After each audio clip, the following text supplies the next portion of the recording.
The Wild West is a time of lawlessness, danger, and adventure. It was a time when outlaws roamed the land and ruled with guns. Among them was Frank McLaury, a notorious outlaw who instilled fear in the hearts of those who dared to cross his path. He is a man who lives by his own rules and takes what he wants, no matter the cost. But who is Frank McLaury and what led him down the path of crime? In this video, we'll dive into the life of this legendary outlaw while also exploring the events that led to his infamous death during the fight at the OK Corral. Get ready to experience the thrill and excitement of the Wild West like never before as we take a trip back in time to the days when lawlessness reigned. Remember to hit the like button because it helps us a lot. Don't forget to subscribe to the channel and press the notification bell to not miss the upcoming interesting videos. Frank McLaury, known as Rob in his youth, was born on March 3, 1849 with the full name Robert Findlay McLaury in Courtright, New York. He was one of 10 children born to Margaret Rowland and Robert Houston McLaury, descended from Matthew McLaury of Ireland and his son Thomas McLaury of Courtright, New York. The McLaury family lived and worked on a farm in Meredith, Delaware County, New York before moving to a new farm near Belle Plaine in Benton County, Iowa in 1855. It was here that Robert Houston McLaury began his practice as an attorney, and there Frank McLaury and his siblings grew up together. Tragedy struck when Margaret, Frank's beloved mother, fell victim to a typhoid epidemic that devastated their community on October 11, 1859. Frank lost his mother at the age of 9, leaving a gap between them. As a result, Frank's father, Robert, had to raise their 11 children alone. Robert was 65 years old in August 1875 and had been a widower for more than 15 years. Despite the challenges, he has 6 sons and 5 daughters, striving to provide for his family in the face of adversity. However, by 1875, Robert's health began to decline. His 2 sons died. In a move that would change their lives forever, Robert remarried Jane Arbuthnot, a widow and neighbor, on September 13, 1860. The mixed family currently consists of Robert's 8 children and Jane's 8 children, making up a family of 16 children in total. Frank, who still lives at home with his 8 siblings, has to adjust to this new family dynamic, which must have been difficult for him after losing his mother at such a young age. Losing a mother at any age can have a profound effect on a child, and for Frank, it was a tragedy that shaped his life. The McLaury family is no stranger to sacrifice and loss. Frank's brother Edwin bravely joined Iowa's 14th Volunteer Squad and fought in the brutal battles of Fort Donelson and Pittsburgh Landing, Shiloh. However, tragedy struck when Edwin was arrested and imprisoned in Macon, Georgia. Although pardoned, he returned home to his family but died of hunger and disease in October 1862. The loss of Edwin, a brave soldier who fought for his country, was a heavy blow to him. Meanwhile, Frank's older brother, Will, is still serving in the Union Army, continuing to sacrifice his love for the greater good.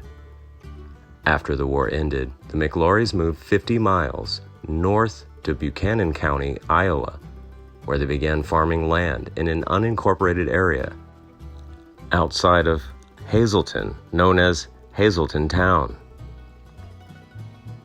Despite the challenges they faced, the family worked tirelessly to build a new life on their 800-acre farm. The 3 remaining siblings, Frank, known as Rob in the family, Christiana, known as Anna, Tom, and Sarah, Caroline, the youngest in the family, whom they call Carrie, are living on their father's farm in 1859. In 1878, the McLaury brothers, Frank and Tom, embarked on a daring adventure by joining a cattle drive led by John Slaughter and John Chisholm.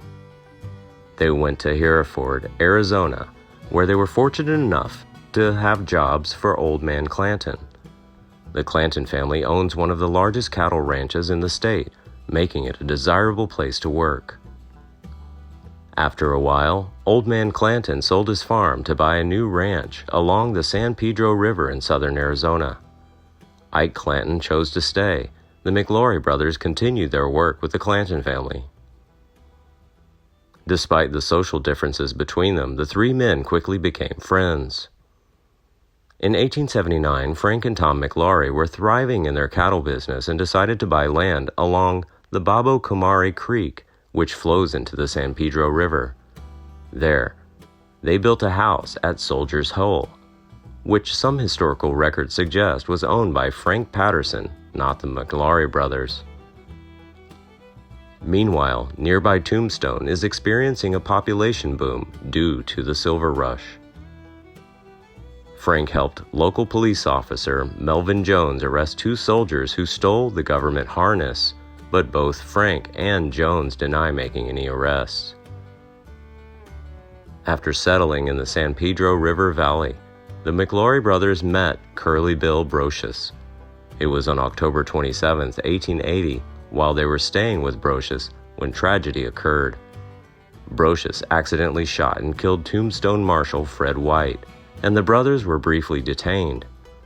However, before his death, White said that the shooting was accidental, and Brocious was released.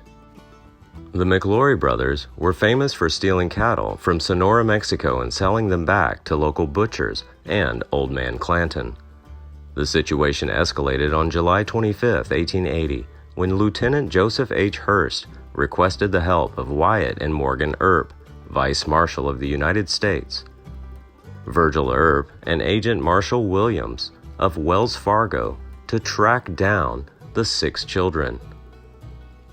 Mules were stolen from Camp Rucker. These mules are property of the United States Army, making it a federal matter. Acting on a tip, they found the animals at McLaury's ranch on the Baba Comari River, and the trademark iron was used to rebrand U.S. to D8. To avoid a bloody confrontation, cowboy Frank Patterson promises to return the mules. However, 2 days later, the cowboys showed up without a mule and mocked Captain Hurst and the Earps. Hurst responded by printing and distributing a flyer describing the theft and offering rewards for the trial and conviction of the thieves. The leaflet accused Frank McLaury of assisting in concealing the mules and specifically stated that the stolen animals were stashed at or near the McLaury brothers' farm, with the government seal printed on the left shoulder.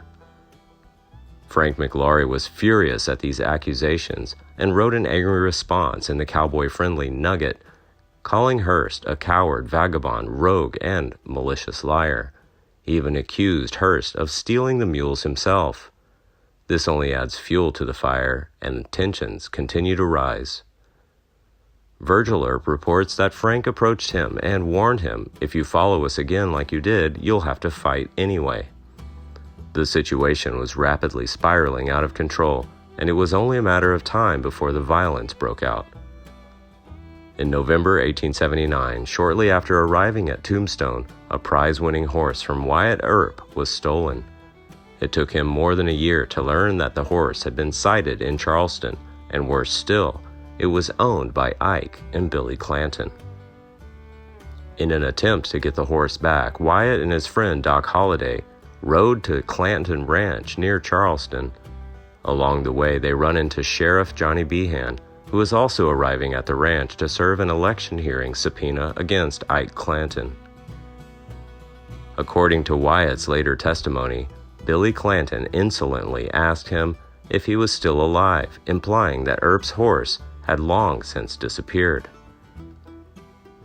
Despite this rude behavior, Earp managed to get the horse from the Clanton ranch. However, it was not without tension, as Billy did not initially show any title documents, further proving that he was fully aware that the horse belonged to Wyatt Earp. Wyatt Earp's horse theft is just one of the many incidents that contributed to the already simmering tension between the Earps and the Clanton gang. The Clanton gang often stole cattle and horses from their neighbors, and the Earps was no exception. This incident ignited a fire between the two groups and later led to the infamous gunfight at the OK Corral. The town of Tombstone was already boiling with tension when the McLaury brothers arrived on October 26, 1881, to sign a cattle sale. The Earps and the Cowboys had been at odds with each other for a while, and the arrival of the McLaury brothers only escalated the conflict. The day begins with Ike Clanton being accused of bringing a weapon into town, and then Tom McLaury comes to pick him up. That's when things get out of hand. Wyatt Earp and Tom McLaury had a heated exchange, and Wyatt testified that he saw a pistol in Tom's belt, prompting him to hit Tom with the pistol.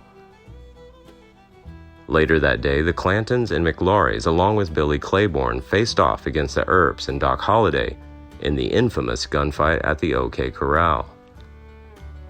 The situation escalated rapidly. Several witnesses testified that Frank and Billy Clanton drew their weapons first. Other cowboy loyalists have backed their version of events, in which Tom opens his jacket to show he's unarmed. However, Earps and Holliday took a different view and ended up killing Frank and Tom McLaury, along with Billy Clanton. All three are buried at Tombstone's Boot Hill Cemetery. William McLaury, brother of the murdered McLaury brothers, spent most of his finances pursuing charges against the Earps and Doc Holliday. It was a tragic event that rocked Tombstone to the core and will go down in history as one of the most notorious gunfights of the Wild West era. It is remarkable that Tom McLaury had left his pistol at a nearby pub on the afternoon of the gunfight, but the Earps had no way of knowing that. The event remains controversial to this day, with some believing that the Earps and Holliday acted in self-defense, while others consider them cold-blooded killers. Either way, the OK Corral gunfight will forever be remembered as a brutal and deadly duel that left a lasting mark on American history. Frank McLaury is one of the Wild West's most notorious and feared outlaws. His reputation as a tough and ruthless cowboy who will do nothing to protect his interests make him a formidable opponent. Though his life ended in the gunfight at the OK Corral, his legacy lives on. Today he is remembered as a symbol of the era of lawlessness and wildness of the American frontier. Despite being seen as a villain, Frank McLaury's impact on the Wild West is undeniable, and the enduring passion his life and legend continues to this day. Please like and share if you find the video content interesting and useful. Don't forget to subscribe to the channel and comment below so as not to miss the upcoming interesting videos. Thanks for watching.